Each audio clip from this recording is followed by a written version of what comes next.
236 prasasti emas. Batu waktu berhenti berputar, sementara si hitam kecil memandang tuannya dengan ekspresi lega sekaligus penasaran.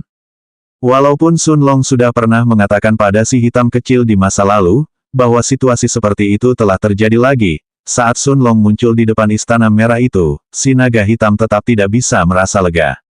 Bagaimanapun, batu waktu masih merupakan harta karun yang tidak diketahui, dan tidak seorang pun mengetahui kemampuan sebenarnya. Kalau suatu hari Sun Long dikirim ke tempat berbahaya, dengan musuh yang jauh melebihi apa yang bisa ia tangani, bukankah ia akan hancur saat itu? Tidak, guru adalah satu-satunya keluargaku. Saat pikiran-pikiran itu terlintas dalam benak si hitam kecil, naga hitam itu segera menggelengkan kepalanya menampiknya, sebelum dia berbalik menatap Sun Long yang masih memperhatikan sekelilingnya. Melihat bahwa dia telah kembali ke tempat berkabut di dalam batu waktu, Sun Long merasakan kelegaan, tetapi pada saat yang sama ketidakpuasan mendalam di dalam hatinya. Dia merasakan kelegaan karena dia telah kembali ke tempat ini sementara dia juga berhasil melakukan terobosan ke puncak tahap ketiga dalam tubuh abadi raja, tetapi dia juga merasakan ketidakpuasan karena dia tidak dapat mengendalikan ledakan emosinya ketika batu waktu tiba-tiba berputar. Ini sudah kedua kalinya hal ini terjadi. Pertama kali, Sun Long muncul di luar Istana Merah, sementara batu waktu tampaknya bereaksi terhadap apa yang ada di dalamnya. Cahaya ungu kemudian meledak dari istana itu, melesat tinggi ke angkasa, sebelum awan badai yang bergemuruh berkumpul di udara. Namun kali ini tampaknya tidak ada yang bereaksi terhadap batu waktu. Yang ada hanya istana putih, dua patung bersayap perak dan baju besi perak, sepetak tanah merah di belakang Sun Long, dan tentu saja anak tangga berundak emas. Kalau saja Sun Long tidak benar-benar menyempurnakan pil penghancur internal, peringkat 2 di masa lalu, dan belum mencapai pertengahan tahap ketiga dalam tubuh abadi raja sekarang, akankah dia mampu bertahan hidup di bawah tekanan yang mengerikan itu? Setelah memikirkannya sejenak dia lalu bergumam pada dirinya sendiri. Langkah emas kedua tampaknya jauh lebih menakutkan daripada yang pertama. Apakah itu berarti bahwa setiap langkah berikutnya akan lebih sulit untuk didaki daripada yang terakhir? Mata Sun Long berbinar saat pikiran ini melintas di benaknya, ketika tiba-tiba, tempat berkabut di dalam batu waktu mulai bergemuruh. Sun Long dan si hitam kecil sama-sama memandang ke sekeliling mereka, karena sebagian kecil kabut putih yang menyelimuti ruang ini, kini berputar dalam pola spiral. Sebagian kecil kabut mulai surut lebih dalam di ruang berkabut, sementara Sun Long menatapnya dengan keterkejutan di matanya. Di masa lalu, Sun Long telah mencoba melewati kabut putih, tetapi setelah bersentuhan dengannya, ia menyadari bahwa hampir mustahil untuk menerobosnya. Tidak peduli apa yang ia lakukan, apakah ia menggunakan jari petir, atau menyerang dengan tongkat pemusnah, atau bahkan ketika ia hanya memasukkan ki-nya ke dalamnya, kabut putih itu tidak akan bergerak sedikitpun. Namun, sesuatu yang sama sekali baru muncul di mata Sun Long. Sebuah prasasti emas yang tingginya kurang dari 1 meter 3,2 kaki, muncul di tanah di depannya, memancarkan cahaya putih redup. Mata Sun Long terbelalak saat melihat istana putih dengan dua penjaga yang terukir pada prasasti emas. Ini jelas istana yang sama yang baru saja dia kunjungi beberapa menit yang lalu. Si hitam kecil memperhatikan ekspresi terkejut Sun Long, sebelum matanya beralih ke prasasti emas itu juga, namun hanya ekspresi kebingungan yang tampak di matanya. Jelaslah bahwa si hitam kecil tidak mengenali istana putih yang terukir pada prasasti emas itu. Melihat Sun Long melangkah maju beberapa langkah, berjalan ke arah prasasti emas, si hitam kecil memasang ekspresi serius di matanya saat ia langsung muncul di belakang Sun Long. Naga hitam tidak menghentikan Sun Long dari memeriksa prasasti emas, tetapi malah mengambil semua tindakan pencegahan jika mereka menghadapi bahaya. Lagi pula, Sun Long tidak mungkin meninggalkan sesuatu di dalam batu waktu, tanpa mengetahui apa itu. Berjalan di depan prasasti emas itu, Sun Long meletakkan tangannya di atasnya. Meski prasasti itu sendiri terlihat kuno, namun terasa sangat halus di tangannya. Sun Long tampak serius di matanya, saat jarinya menelusuri gambar istana putih di prasasti itu. Melihat tidak terjadi apa-apa, Sun Long mengaktifkan jam pasir raja dan mengumpulkan ki di jarinya. Saat jari Sun Long yang dialiri ki-nya bersentuhan dengan prasasti emas, prasasti itu mengeluarkan suara dengungan, sebelum akhirnya terdiam sepenuhnya. Namun, cahaya putih redup masih mengelilingi prasasti itu, tetapi tidak peduli seberapa keras Sun Long mencoba memeriksa prasasti itu, dia tidak bisa mendapatkan reaksi lain. Sambil menoleh, Sun Long kemudian melihat si hitam kecil yang ada di belakangnya, menatapnya dengan rasa ingin tahu, sebelum Sun Long menjelaskan semua yang baru saja dialaminya. Tiba-tiba, Sun Long pun teringat simbol-simbol misterius di atas istana putih itu, dan menggunakan ki-nya untuk menciptakan api kecil di jarinya, ia meniru simbol-simbol itu seperti yang ditunjukkannya kepada si hitam kecil. Namun, Sun Long kecewa ketika melihat si kecil hitam menatap simbol-simbol itu sejenak, sebelum dia menggelengkan kepalanya dan berkata, "Guru, saya belum pernah menemukan simbol seperti itu sebelumnya. Setidaknya ini bukan bahasa yang saya ketahui." Meski Sun Long merasa kecewa, ia tidak menganggapnya terlalu mengejutkan. Lagi pula, asal-usul batu waktu adalah sesuatu yang tidak diketahui oleh Little Black maupun orang lain. Sun Long dapat menggunakan waktunya di masa mendatang untuk mencari lebih banyak hal mengenai Istana Putih di Prasasti Emas, dan juga Istana Merah misterius tempat dia muncul terakhir kali. Dengan pemikiran ini, pikiran Sun Long akhirnya menjadi rileks. Bagaimanapun, kebenarannya adalah, dia pasti mendapat manfaat hari ini dari perjalanannya ke Istana Putih. Melihat naga hitam yang menatapnya dengan ekspresi kecewa, Sun Long menepuk kepala Little Black sambil berkata, "Tidak apa-apa, kita bisa menemukan lebih banyak petunjuk tentang hal ini bersama-sama di masa mendatang. Sekarang, inilah saatnya bagiku untuk menerobos ke alam roh." 237 Menerobos ke alam roh. Si hitam kecil menganggukkan kepalanya seraya memperhatikan Sun Long berjalan menuju tempat duduknya, sebelum dia duduk bersila dan memejamkan mata. Setelah menjernihkan pikirannya, Sun Long memanggil pohon anggur penelan surga, sebelum dia mengeluarkan lebih dari 10.000 batu roh tingkat menengah. Tanaman merambat itu kemudian dengan cepat menelan batu-batu roh tingkat menengah yang diberikan Sun Long kepadanya, sebelum mengubahnya menjadi ki murni yang memenuhi udara di sekitarnya. Sun Long mengedarkan jam pasir raja, saat 81 bola ki terang muncul di atas kepalanya. Sun Long kemudian mulai menyerap ki murni yang diekstraksi oleh pohon anggur penelan surga, dari batu roh tingkat menengah, mengisi kembali sejumlah besar ki yang telah dikeluarkannya di atas tangga emas sebelumnya. Setelah 81 bola ki kembali ke kondisi puncaknya, Sun Long memfokuskan pikirannya saat ia mencoba memampatkan 81 bola ki hingga menjadi satu, agar dapat berhasil menerobos ke alam roh. Sun Long sudah tahu bahwa terobosan ini akan berbeda dari sebelumnya. Berbeda dengan terobosan ke tingkat surga, untuk terobosan ke alam roh, kali ini, selain memadatkan bola-bola ki menjadi satu, dia juga harus memadatkan seluruh kekuatan spiritualnya menjadi satu, menciptakan indera spiritualnya. Baru pada saat itulah Sun Long dapat benar-benar memasuki peringkat awal satu di alam roh. Memiliki indera spiritualnya sendiri juga akan sangat membantu Sun Long dalam alkimia, bersama dengan banyak hal lainnya di masa mendatang. Lagi pula, perbedaan antara menyentuh sesuatu dengan kekuatan spiritual dan menyentuhnya dengan indera roh tidak ada bandingannya. Menyentuh tanaman obat dengan kekuatan spiritual memberimu perasaan seolah-olah kamu menyentuhnya dengan kedua tanganmu sendiri, tetapi menyentuhnya dengan indera spiritual lebih dari itu. Ini memberi Anda perasaan seolah-olah sedang memeriksa tanaman obat pada saat yang sama ketika Anda menyentuhnya. Di dalam kuali yang tutupnya ditutup selama langkah terakhir alkimia, atau ketika seorang ahli formasi mengukir rune di bagian dalam senjata, indera roh akan memperbolehkan mereka berdua melihat apa yang terjadi di dalam, alih-alih hanya mendapatkan firasat kasar tentang situasi tersebut melalui kekuatan spiritual mereka. Jumlah ki yang tak terbatas diekstraksi dari batu roh tingkat menengah, saat mereka diubah menjadi ki murni dari pohon anggur penelan surga, sebelum mereka memenuhi udara di sekitar Sun Long dan Little Black. Menyerap ki murni di udara sekelilingnya, Sun Long kemudian mulai memampatkan 81 bola ki dalam jam pasir raja, sementara pada saat bersamaan, rasa sakit yang menyengat memenuhi kepalanya saat ia memampatkan kekuatan spiritualnya, sebelum berubah menjadi indera spiritual.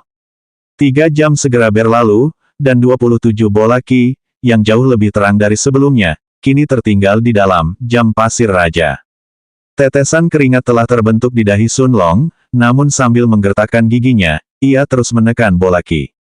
6 jam kemudian, sepasang bola ki yang sangat terang muncul di atas kepala Sun Long, di dalam jam pasir raja. Kedua bola ki itu begitu terang, sehingga menyerupai dua matahari mini. 81 bola ki Sun Long kini dipadatkan dalam dua bola ini. Pada saat yang sama, di dalam ruang spiritualnya, kekuatan spiritualnya juga telah dipadatkan menjadi gumpalan kecil cahaya hijau. Walaupun mengompresi kekuatan spiritualnya sangat menyakitkan bagi Sun Long, yang memiliki kekuatan spiritual jauh lebih besar daripada hampir semua kultivator tingkat surga lainnya sehingga prosesnya bahkan lebih lama baginya, Sun Long hanya bisa menggertakkan giginya dan melanjutkan prosesnya. Dia tahu bahwa ini adalah satu-satunya jalan agar dia bisa berhasil menyelesaikan terobosannya dan melangkah ke alam roh. Akhirnya, 4 jam kemudian, bola ki yang sangat terang melayang di atas kepala Sun Long di dalam jam pasir raja. Dahi Sun Long basah oleh keringat, sementara rasa sakit yang menyengat masih menyiksa kepalanya, tetapi senyum tipis masih muncul di wajahnya. Tidak hanya ada satu bola ki di dalam jam pasir raja, kekuatan spiritualnya juga telah dipadatkan menjadi satu bola hijau di dalam ruang spiritualnya. Bola hijau ini adalah indera spiritual Sun Long.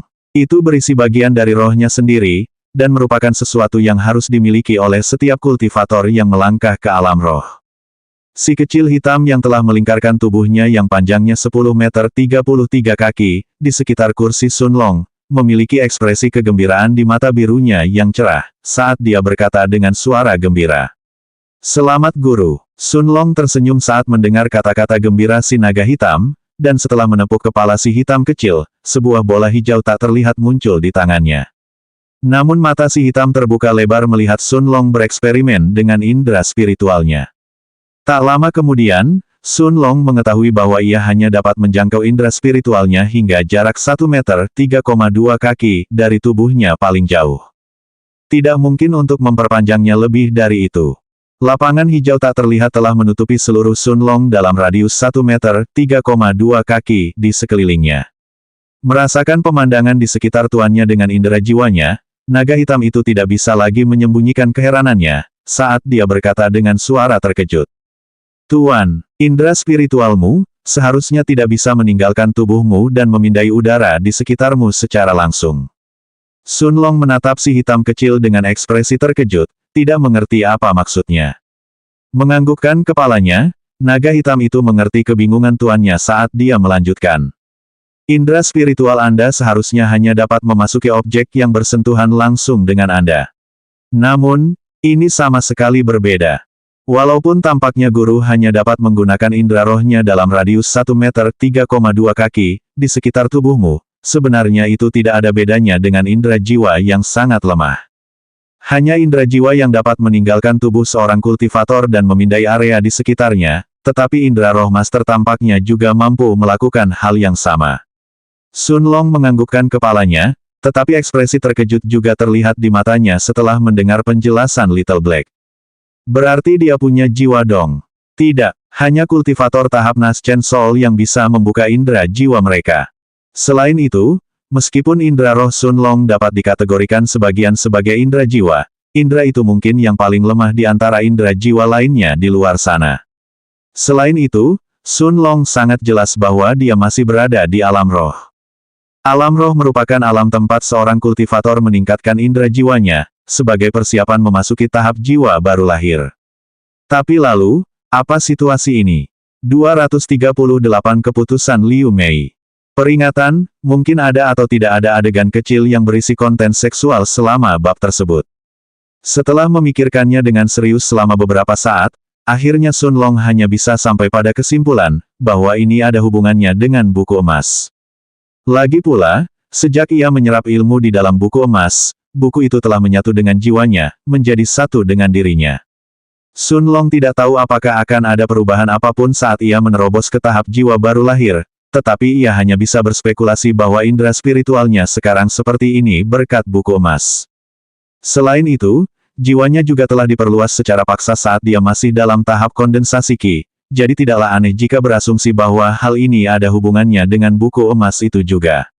Setelah dia menjernihkan pikirannya, Sun Long menarik napas dalam-dalam, sebelum dia memejamkan mata dan membayangkan dirinya meninggalkan tempat berkabut di batu waktu. Tak lama kemudian, ia mendapati dirinya kembali berada di dalam kamar penginapan. Sambil mengamati sekeliling ruangan, Sun Long menyadari bahwa ruangan itu benar-benar kosong, sementara aura kematian yang pekat terpancar dari halaman. Membuka pintu kamar, Sun Long melihat Liu Mei yang tengah membelakanginya, sementara dia melihat pasukan makhluk hidup yang berdiri berjajar di depannya. Lebih dari 100 kerangka dipimpin oleh 6 ksatria mayat hidup, karena mereka semua menghadapi Liu Mei seperti mereka sedang melihat jenderal mereka. Mata Sun Long berbinar saat dia menyadari bahwa kultivasi para kerangka itu berada di puncak peringkat 9 tingkat surga, sementara para ksatria mayat hidup telah mencapai peringkat awal 1 di alam roh. Ini berarti Liu Mei juga telah menerobos ke alam roh selama ini. Saat pintu ruangan terbuka, seolah-olah Liu Mei merasakan sesuatu. Dia menoleh, hanya melihat Sun Long tersenyum padanya. Panjang sekali, ekspresi gembira muncul di wajahnya saat Liu Mei cepat-cepat berjalan ke arahnya. Melihat ekspresi khawatir di mata Liu Mei saat memeluknya, Sun Long membalas pelukan Liu Mei dengan ekspresi lembut di wajahnya. Bagi Liu Mei, sudah 2 bulan sejak terakhir kali ia bertemu Sun Long, tetapi Sun Long telah merasakan berlalunya hampir 2 tahun selama waktu ini. Bahkan jika tempat berkabut di batu waktu, mengikuti hukum yang berbeda, dan tubuhnya tidak menjadi tua, pikirannya pasti telah mengalami 2 tahun kultivasi terpencil. Selama waktu itu ia meningkatkan kekuatan spiritualnya dan memahami Dao waktu. Setelah memeluk Liu Mei, Sun Long kemudian mendorongnya sedikit ke belakang, sambil berkata, "Meyer, aku perlu mandi dulu." Kemudian, dengan senyum di wajahnya dia melanjutkan, "Apakah kamu mau bergabung denganku?" Wajah Liu Mei langsung memerah mendengar pertanyaan Sun Long. Meskipun mereka sering berkultivasi ganda bersama, dan keintiman bukanlah hal yang asing bagi mereka berdua, secara terang-terangan meminta Liu Mei untuk bergabung dengannya di kamar mandi masih merupakan yang pertama bagi Liu Mei, dan itu membuat jantungnya berdetak lebih cepat. Dia menatap Sun Long dengan muka memerah, namun pada akhirnya, dia tetap menganggukkan kepalanya tanda menyetujui permintaannya. Sun Long kemudian tersenyum sambil memegang tangannya dan kembali ke kamar. Setiap kamar di Golden Peak Inn memiliki bak mandi besar dan pancuran, dan kamar ini tidak berbeda. Setelah dia melepaskan jubah birunya, Sun Long lalu membuka jubah Liu Mei, dan melihat tubuhnya yang tanpa cacat sekali lagi di depannya. Membuka pancuran, Sun Long membiarkan air dingin membasahi punggungnya, sementara tangannya menjelajahi seluruh tubuh Liu Mei. Terangan lembut keluar dari mulutnya saat tangan Sun Long mencubit ringan putingnya, sebelum dia menggerakkan tangannya ke tubuh bagian bawahnya. Pada saat yang sama, Liu Mei dapat merasakan batang tegak keras Sun Long di punggungnya.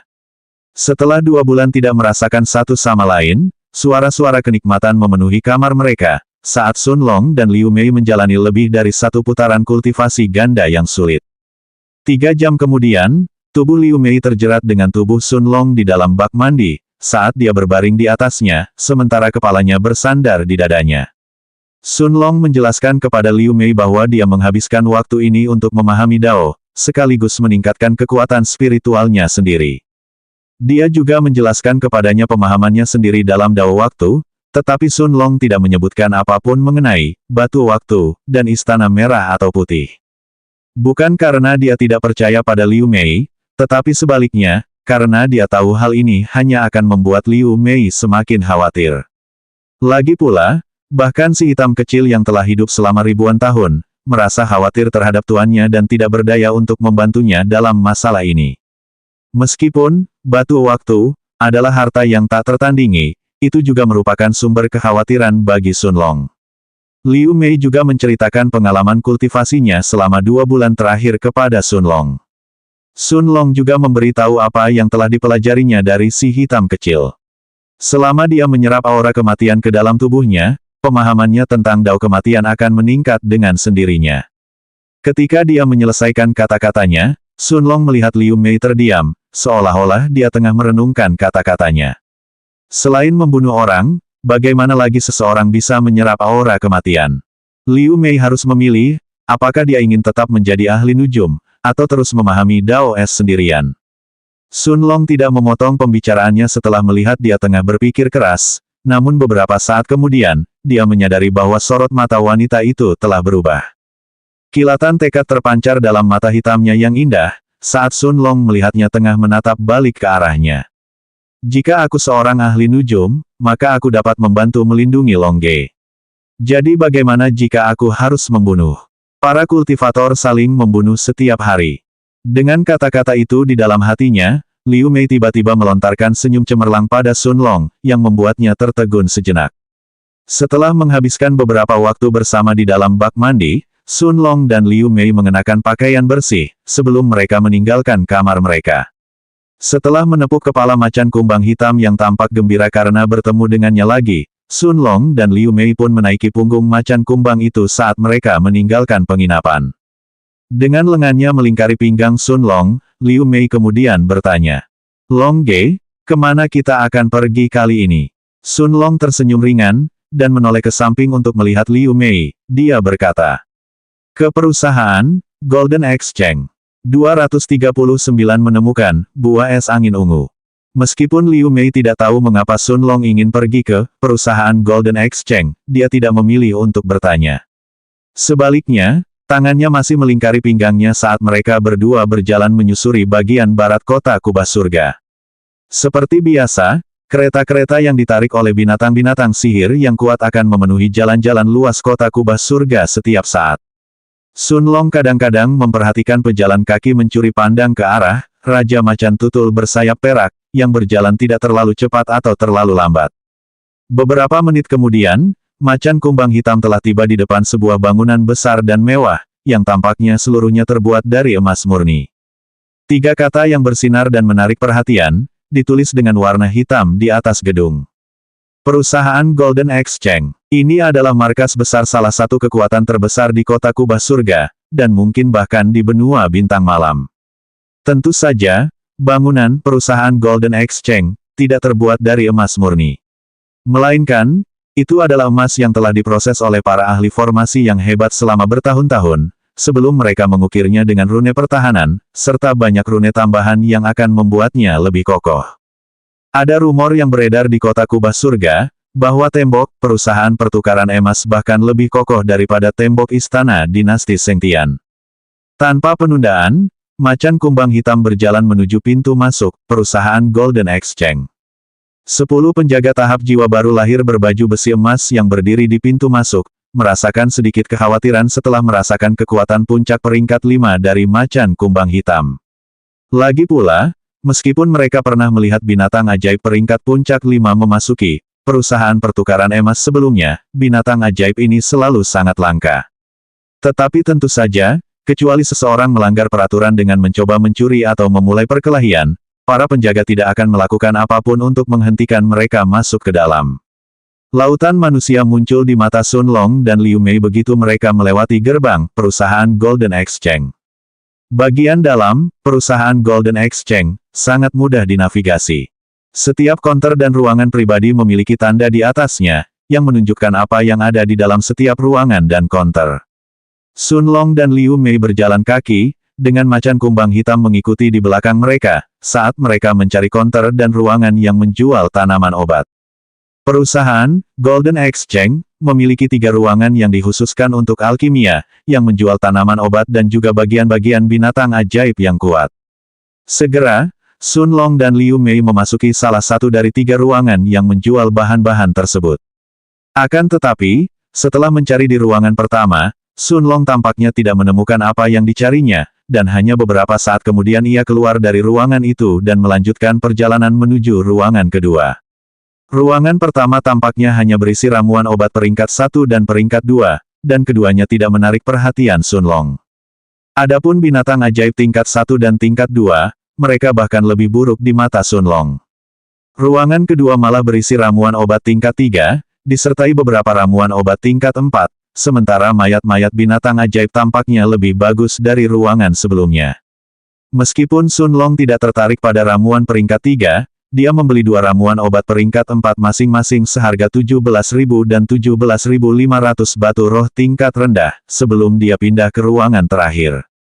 Jumlah orang yang berada di dalam ruangan ini jauh lebih sedikit dibandingkan dengan 2 ruangan sebelumnya, sementara Sun Long memperhatikan bahwa setiap bahan obat di ruangan ini setidaknya berada pada peringkat 4.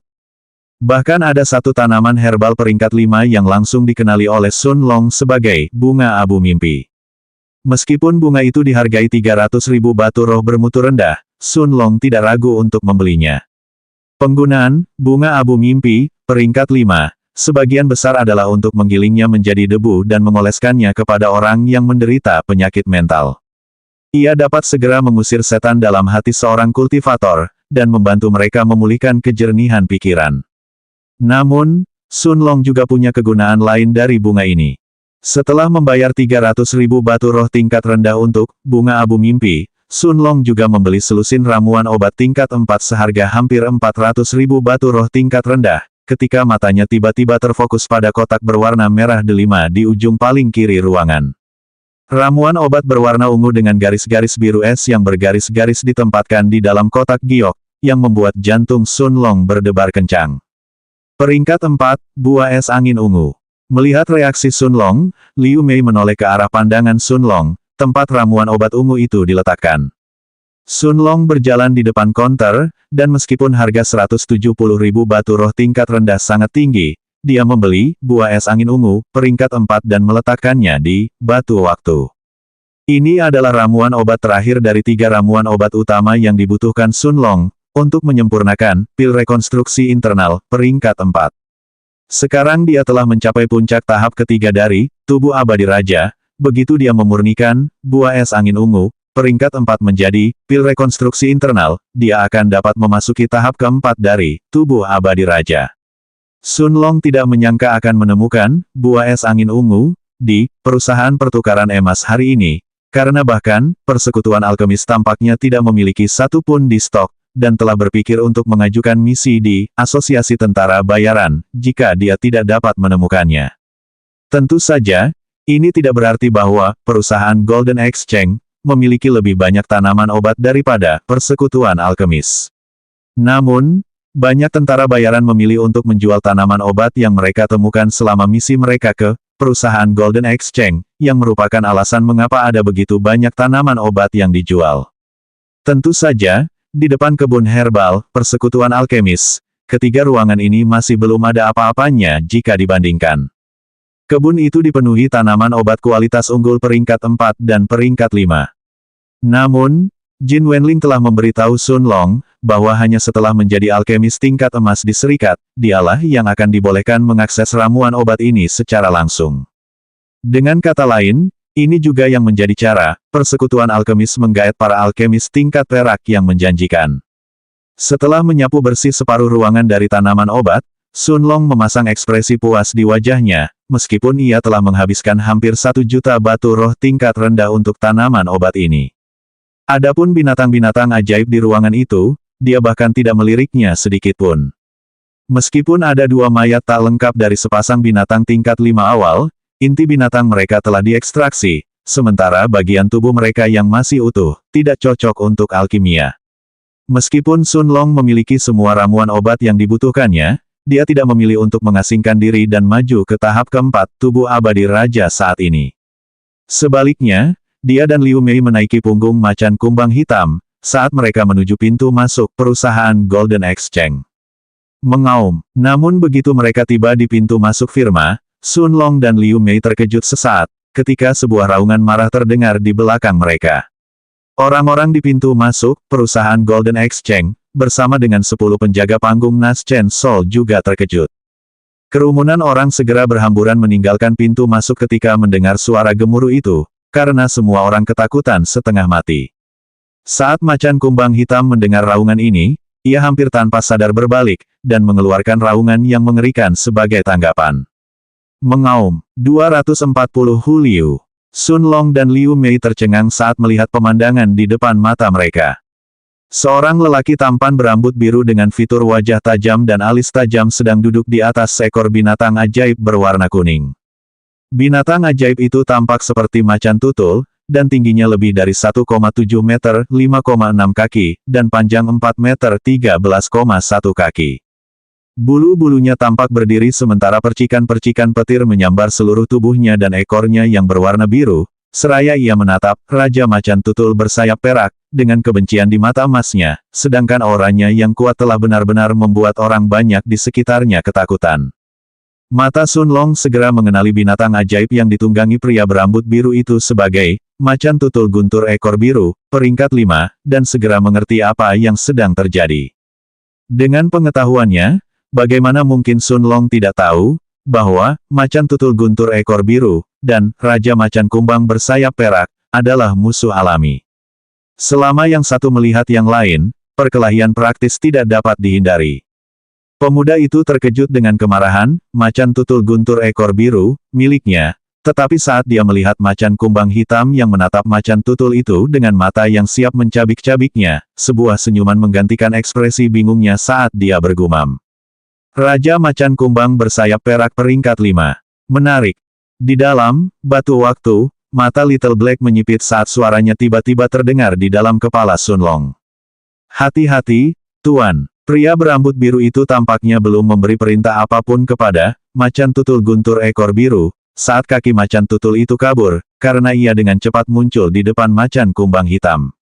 Pemuda berambut biru itu masih duduk di punggung macan tutul, menatap pemandangan di depannya dengan geli, saat macan tutul itu mencoba menggigit leher macan kumbang hitam. Sun Long mendengus saat dia mengirim pesan mental kepada macan kumbang hitam agar bertarung dengan bebas. Ekspresi gembira terpancar dalam mata kuning bersinar milik macan kumbang itu, saat dia melepaskan auranya sepenuhnya di puncak peringkat 5. Nafsu darah langsung meledak dari tubuh macan kumbang itu, saat ia membuka mulutnya, sementara taring putihnya yang kuat juga mengarah ke leher macan tutul itu. Namun macan tutul itu tidak tampak takut, karena auranya sendiri meledak sebagai respons, membuatnya jelas bahwa ia juga berada di puncak peringkat 5. Petir menyambar seluruh taring macan tutul, sedangkan matanya berubah merah sepenuhnya, saat taringnya masuk ke dalam leher macan kumbang. Namun macan kumbang itu tidak bergeming sama sekali, karena rahangnya yang kuat menggigit leher macan tutul itu sebagai balasannya. Hampir di saat yang bersamaan, darah muncrat dari leher kedua binatang itu, ketika tiba-tiba terdengar dengusan dari lelaki berambut biru itu. Pada saat yang sama, 10 penjaga tahap jiwa baru lahir berbaju besi emas yang mengawasi segalanya dari pintu masuk, bergegas menuju macan kumbang hitam dan macan tutul guntur ekor biru. Para penjaga sedikit gemetar saat mereka melihat ekspresi tidak puas di wajah pria berambut biru itu, tapi salah satu dari mereka masih menggertakkan giginya, dan melangkah maju. Dia berkata, "Tuan muda, jangan membuat keributan di pintu masuk. Anda akan membuat pekerjaan kami lebih sulit dari yang seharusnya." Pria berambut biru itu menatap penjaga yang baru saja berbicara, dan penjaga itu tidak dapat menahan diri untuk mundur selangkah karena takut. Cek, pria berambut biru itu lalu mendecak lidahnya, sebelum macan tutul itu segera mundur. Tatapan mata lelaki berambut biru itu berubah semakin tidak puas saat melihat seberapa banyak darah yang hilang dari macan tutul itu dibandingkan dengan Raja Macan Tutul bersayap perak. Namun, Sun Long juga memiliki tatapan dingin di matanya saat dia menatap pria berambut biru di depannya. Meskipun macan tutul itu kehilangan lebih banyak darah, pada kenyataannya, baik Sun Long maupun pria berambut biru itu mengerti, bahwa dua binatang ajaib peringkat puncak 5 sebenarnya seimbang. Meskipun rahang macan kumbang hitam jauh lebih kuat daripada rahang macan tutul, namun suara petir juga menyerang leher macan kumbang.